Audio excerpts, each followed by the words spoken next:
आप सभी का स्वागत है। अभी इस वीडियो में मैं आपको ये एक्सरसाइज बताऊंगा। इस एक्सरसाइज में आप देख रहे होंगे कि जो मल्टी सेक्शन सॉलिड है, अभी सिर्फ दो सेक्शंस के बीच में नहीं होना है, इसमें हमें 4 सेक्शंस ड्रॉ करने हैं। देखिए आपको इस पर्टिकुलर आइसोमेट्रिक व्यू में दिख रहा होगा। इसमें सबसे पहले क्या है, आपको एक रेक्टेंगल सेक्शन दिख रहा है, फिर देन रेक्टेंगल सेक्शन से सर्कुलर सेक्शन पे कन्वर्ट हो रहा है ऑब्जेक्ट, फिर सर्कुलर सेक्शन से अगेन स्क्वायर सेक्शन यहाँ पे ड्रॉ हो रहा है, फिर लास्ट में फिर से सर्कल सेक्शन आ रहा है। तो मल्टी सेक्शन सॉलिड ऐसा ज़रूरी नहीं है कि सिर्फ दो स्केचेस के बीच में हम कर सकते हैं। मल्टी सेक्शन सॉलिड जो है हम नंबर ऑफ स्केचेस में भी अप्लाई कर सकते हैं। तो देखिए अभी सबसे पहले मैं क्या करूँगा, सारे प्लेन को यहाँ पे डिफाइन करूँगा। मैंने ये प्लेन सेलेक्ट किया। अब देखिए सबसे पहला जो सेक्शन हमें एक तो इसी प्लेन में बन जाएगा, फिर एक प्लेन जो हमें देना है वो 175 mm डिस्टेंस आगे देना है। तो मैं एक न्यू प्लेन यहाँ पर 175 mm का क्रिएट करूँगा 175 mm डिस्टेंस पे। फिर इस प्लेन से फिर से एक और न्यू प्लेन हमें ड्रॉ करना है 100 पे। फिर नेक्स्ट एक प्लेन और हमें यहाँ पे लोकेट करना है, इस प्लेन का डिस्टेंस होगा 100 ही, इसको ओके रहने देते हैं। अब नेक्स्ट हमें क्या करना है, ये पर्टिकुलर प्लेन से इस पर्टिकुलर प्लेन के बीच में स्केच कनेक्ट करना है। अच्छा लेकिन देखिए एक बात ध्यान रखिएगा, आपको ये मल्टी सेक्शन सॉलिड में दिख रहा है कि हमने पहले इस स्केच से इस स्केच, फिर इस स्केच से इस वाले स्केच, फिर ये वाले से ये वाले स्केच करना है, ठीक है। लेकिन ये एक ही बार में नहीं होगा, आपको multiple number of time multi section solid को यूज़ करना पड़ेगा, ठीक है। तो सबसे पहले मैं इस पर्टिकुलर प्लेन को सिलेक्ट करके स्केच में जाऊंगा और सबसे पहले आप देखेंगे इधर रेक्टेंगल हमें दिया हुआ है 290 बाय 190 का। तो मैंने इस सेंटर पॉइंट को डिफाइन करते हुए यहाँ पर एक रेक्टेंगल ड्रॉ किया। ये रेक्टेंगल में ये हॉरिजॉन्टल लेंथ हमें 290 चाहिए है और जो वर्टिकल लेंथ है ये 190 चाहिए। तो मैंने ये 190 ये दे दिया।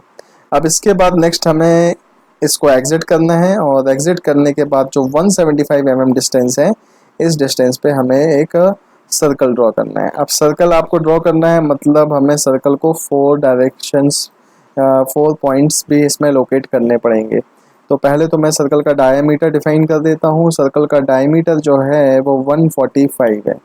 145 डायमीटर के बाद अभी मेरे को इसको डिवाइड करना है, तो मैंने इधर से मल्टी सेक्शन सॉलिड पिक किया, 4 पॉइंट पिक किया, इक्विडिस्टेंस पॉइंट ओके किया। अब इसकी पोजीशन मैं प्रॉपरली कर लूँगा। पहले मैं यहाँ पर एक एक्सिस ड्रॉ करूँगा। एक्सिस का स्टार्ट पॉइंट मैंने गलत दे दिया, ओरिजिन पे एक्सिस एंड देन ये एंड पॉइंट पे एक्सिस कनेक्ट किया। फिर इस एक्सिस से इस हॉरिजॉन्टल एक्सिस के बीच में मैं एंगल दूंगा 45 डिग्री। अब इसके बाद आप इसको एग्जिट करेंगे और ये दोनों सेक्शंस के बीच में मल्टी सेक्शन सॉलिड अप्लाई करेंगे। तो मैंने यहाँ से मल्टी सेक्शन सॉलिड पिक किया, ये स्केच एंड देन ये स्केच को सिलेक्ट किया। अभी मेरे को दोनों पॉइंट्स को डिफाइन करना है, तो कपलिंग में जाकर ये जो पॉइंट्स हैं इनके बीच में हम कपलिंग डिफाइन करेंगे। ये कपलिंग किया, इस पॉइंट से इस पॉइंट का कपलिंग किया, ये वाले पॉइंट से ये वाले पॉइंट को कपलिंग किया और ये वाले पॉइंट से ये वाले पॉइंट को कपलिंग किया। कपलिंग करने के बाद आप देखिए क्लोजिंग पॉइंट आप देख रहे होंगे, क्लोजिंग पॉइंट का पोजीशन हमें चेंज करना होगा। तो मैं इसको रिप्लेस करके इस पॉइंट पे क्लोजिंग पॉइंट को ला दूंगा। अब इसके बाद आप इसको ओके करेंगे तो आप देखेंगे ये ऑब्जेक्ट बन गया। अब नेक्स्ट मेरे को ये वाले प्लेन में एक स्केच बनाना है। जैसे देखेंगे ये लास्ट स्केच तो हमें दिख ही रहा है, तो इसको हमें दोबारा से नहीं बनाना है। हम ये वाले प्लेन को सिलेक्ट करके फिर से स्केच में जाएंगे। अब यहाँ पर हम क्या बनाएंगे, हम यहाँ पर एक स्क्वायर बनाएंगे। तो अभी हमने यहाँ पर एक स्क्वायर ड्रॉ किया। स्क्वायर का साइज़ जो है वो है 145 बाय 145। तो मैं यहाँ पर इसका वैल्यू दूंगा 145 एंड देन इस पर्टिकुलर लाइन का भी वैल्यू कितना दूंगा 145। फिर इसके बाद इसको एग्जिट करके ये दो सेक्शंस के बीच में हम क्या करेंगे, मल्टी सेक्शन अप्लाई करेंगे। तो मैंने मल्टी सेक्शन सॉलिड पिक करते हुए एक ये सेक्शन पिक किया, एक ये सेक्शन पिक किया। अब यहाँ पर भी आप क्लोजिंग पॉइंट को प्रॉपरली लोकेट करिए। आपने राइट क्लिक करके इसको रिप्लेस करना है और इस पॉइंट पे क्लोजिंग पॉइंट को लोकेट कर देना है। Direction of closing point same है तो इसको चेंज करने का ज़रूरत नहीं है। कपलिंग ऑप्शन ओपन करके आपको ये वाले पॉइंट से इस पॉइंट के बीच में कपलिंग देना है, इस पॉइंट से इस पॉइंट के बीच में कपलिंग देना है, ये पॉइंट से ये पॉइंट के बीच में कपलिंग होगा एंड देन ये वाले पॉइंट से ये पॉइंट के बीच में ये कपलिंग होगा। और इसके बाद आप इसको ओके करेंगे तो आप देखेंगे ये ऑब्जेक्ट भी हमारा बन गया। अब नेक्स्ट मेरे को ये सेक्शन से ये सेक्शन के बीच में करना है। तो अब देखिए हम चाहे तो इस पर्टिकुलर सेक्शन को भी एज ए मतलब जो हमारा 3D फेस है इसको भी एज ए सेक्शन हम डिफाइन कर सकते हैं। बट इसमें एक कंडीशन आएगी, वो कंडीशन हम जब इसको बनाएंगे तब हम समझेंगे। तो ये सेक्शन ऑलरेडी है तो इसको हम ड्रॉ नहीं करेंगे, हम सीधा ये सेक्शन को पिक करेंगे। तो ये पर्टिकुलर प्लेन को सिलेक्ट करेंगे, इस पर्टिकुलर प्लेन में फिर हम क्या करेंगे, एक सर्कल ड्रॉ करेंगे। मैंने यहाँ पर एक सर्कल ये ड्रॉ किया।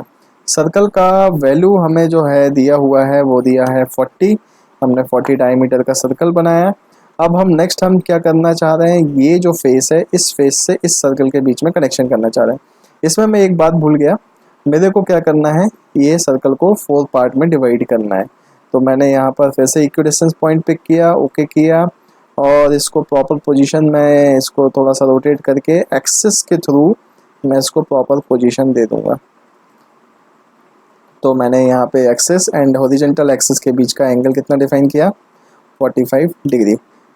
ठीक है, अभी लेकिन देखिए ये अभी भी प्रॉपरली कंस्ट्रेंट नहीं हुआ है। तो इसके पीछे जो रीज़न है वो ये है कि इस एक्सिस का जो एंड पॉइंट है इसने ओरिजिन को पिक नहीं किया था। तो मैं एक्सिस का एंड पॉइंट और ओरिजिन के बीच में कोइंसिडेंस अप्लाई कर दूंगा। अब नेक्स्ट मैं इसको एग्जिट करता हूँ, और एग्जिट करने के बाद अब मेरे को ये सेक्शन और इस सर्कल के बीच में मल्टी सेक्शन सॉलिड रन करना है। तो मल्टी सेक्शन सॉलिड मैंने पिक करके ये फेस सेलेक्ट किया, फिर देन ये सेलेक्ट किया। देखिए इसने फेस को एज ए सेक्शन डिटेक्ट कर लिया है। देखिए बाउंड्री नंबर 1 यहाँ पे टाइप होके आ रहा है। ठीक है, अब नेक्स्ट हमें क्या करना है, क्लोजिंग पॉइंट में कपलिंग डिफाइन करनी है। मतलब जो पॉइंट्स टू पॉइंट्स कपलिंग है वो मैं यहाँ पे दूंगा। इस पॉइंट का कपलिंग इस पॉइंट से, इस पॉइंट का कपलिंग इस पॉइंट से, ये पॉइंट प्रॉपरली आप पहले रोटेट कर लेंगे। तो ये हो गया, ये वाला पॉइंट का कपलिंग ये वाले पॉइंट से, एंड लास्ट वन ये पॉइंट से इस पॉइंट का कपलिंग। क्लोजिंग पॉइंट का डायरेक्शन भी गड़बड़ है और पोजीशन भी गड़बड़ है, तो मैं राइट क्लिक करके इसको रिप्लेस करके इस पॉइंट पे क्लोजिंग पॉइंट डिफाइन करूंगा और इस एरो के थ्रू डायरेक्शन को चेंज करूंगा। और अभी मैं इसको ओके करूंगा तो आप देखेंगे ये ऑब्जेक्ट हमारा बन गया।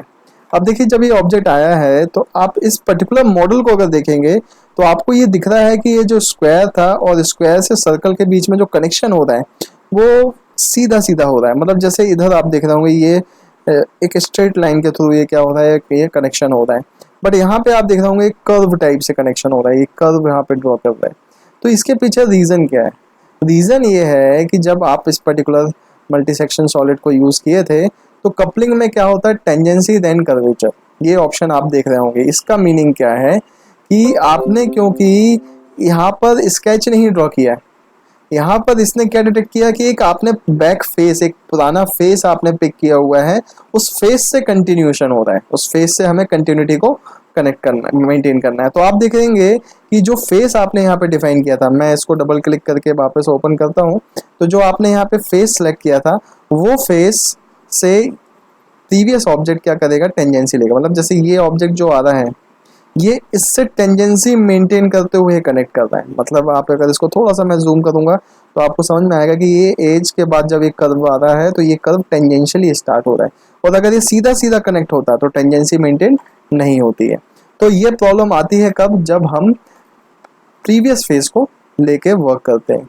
बट अगर मैं यहाँ पर कंट्रोल Z करता हूँ, मैं यहाँ पर स्केच बनाता, एक प्रॉपरली रेक्टेंगल स्केच बनाता फिर करता, तो ये प्रॉपर होता है। क्यों? क्योंकि वो रेक्टेंगल स्केच इस पर्टिकुलर ऑब्जेक्ट से कोरिलेट नहीं होता, आपस में कनेक्शन उसमें नहीं होता। क्लियर है? तो अभी हम अगर चाह रहे हैं कि ये प्रॉपरली जैसा इस मॉडल में दिख रहा है वैसा हो तो हमें अलग से स्केच बनाना पड़ेगा। तो मैंने आपको ये इसलिए ये ऑप्शन बताया कि हमारे रिक्वायरमेंट के हिसाब से अगर यहाँ पर हमें कर्वेचर के साथ मॉडल बना हुआ दिखता, मतलब हमें समझ में आ जाता कि हमें प्रीवियस 3D फेस को ही लेके मल्टी सेक्शन रन करना है। लेकिन जब हमें दिख रहा है कि ये जो 3 स्टेप में जो ये मल्टी सेक्शन इसमें अप्लाई हुआ, एक यहाँ पर, फिर एक यहाँ पर, फिर एक यहाँ पर, तो ये दिख रहा है ये सेपरेटली है। मतलब कोई भी ऑब्जेक्ट अगले ऑब्जेक्ट से टेंजेंसी मेंटेन नहीं करता है। ठीक है, तो आपको अपने रिक्वायरमेंट के हिसाब से देख लेना है। तो मैं अभी इस प्लेन में सेलेक्ट करके एक स्केच बना लेता हूँ। तो मैं इसको मतलब प्रोजेक्ट 3D एलिमेंट कर देता हूँ। मेरे को दोबारा से स्क्वायर नहीं बनाना पड़ेगा, ना ही उसको कंस्ट्रेंट करना पड़ेगा। अब मैं यहाँ पर मल्टी सेक्शन सॉलिड यूज़ करूँगा। ये देखिए ये तो ऑलरेडी सिलेक्टेड है, ये सर्कल को और सिलेक्ट किया मैंने। कपलिंग में जाऊँगा, कपलिंग में ये पॉइंट का कपलिंग इसके साथ, इस पॉइंट का कपलिंग इस पॉइंट के साथ, इस पॉइंट का कपलिंग ये वाले इस पॉइंट के साथ, एंड देन लास्ट ये वाले पॉइंट का कपलिंग ये वाले पॉइंट के साथ। क्लोजिंग पॉइंट का डायरेक्शन देखिए यहाँ पर इस पॉइंट पे दे रहा है, तो मैं क्लोजिंग पॉइंट को रिप्लेस करके इस पॉइंट पे ला दूंगा। एरो देखेंगे ये सेम एरो है, देखिए इसी डायरेक्शन पे रोटेट हो रहा है, ये भी इसी डायरेक्शन पे आप देखेंगे, ये इसको एंटी क्लॉकवाइज डायरेक्शन, ये भी एंटी क्लॉकवाइज डायरेक्शन है। और जब आप इसको ओके करेंगे तो आप देखेंगे ये प्रॉपरली सेपरेटली क्या करेगा, मल्टी सेक्शन करेगा। अब जो स्केच आप नहीं शो करना चाहते हैं, आप इधर से आप वो स्केच जो है उसको क्या कर सकते हैं, हाइड कर सकते हैं। स्केच हाइड करेंगे, और अगर आप चाह रहे हैं कि हमको सेम वैसा ही, जैसे यहाँ पे एजेस दिख रहे हैं लेकिन आप दिख रहे हैं इधर एजेस नहीं दिख रहे हैं, तो इसके पीछे जो रीज़न है वो रीज़न ये है कि जो व्यू में जो इसका विजुअल स्टाइल है वो अभी किस में ऑप्शन ऑन है, शेडिंग विद एजेस ऑन है। आप इसको शेडेड अकेला करेंगे, आपको सेम वैसा ही व्यू मिलेगा जैसा उस मॉडल में हमको दिख रहा है। ठीक है, तो ये मल्टी सेक्शन सॉलिड्स के मैंने आपको 3 एक्सरसाइजेस कराई हैं, इनको आपको प्रैक्टिस करना है। अभी इसी तरीके से हमने क्या किया है, हमने जो स्केच बेस्ड फीचर्स के टूल जितने भी थे वो, प्लस उससे कनेक्टेड जो और भी हमारे टूल्स जो हमें मॉडल को बनाने में हेल्प करेंगे, ये मैं आपसे सारे डिस्कस कर चुका हूँ। अब इनको आपको प्रैक्टिस करना है। नेक्स्ट वीडियोस में मैं आपको असेंबलीज बताऊंगा कि कैसे हम अलग अलग कंपोनेंट्स को असेंबली करके एक मशीन या एक कंप्लीट असेंबली को बना सकते हैं। अभी के लिए इतना ही। Thank you.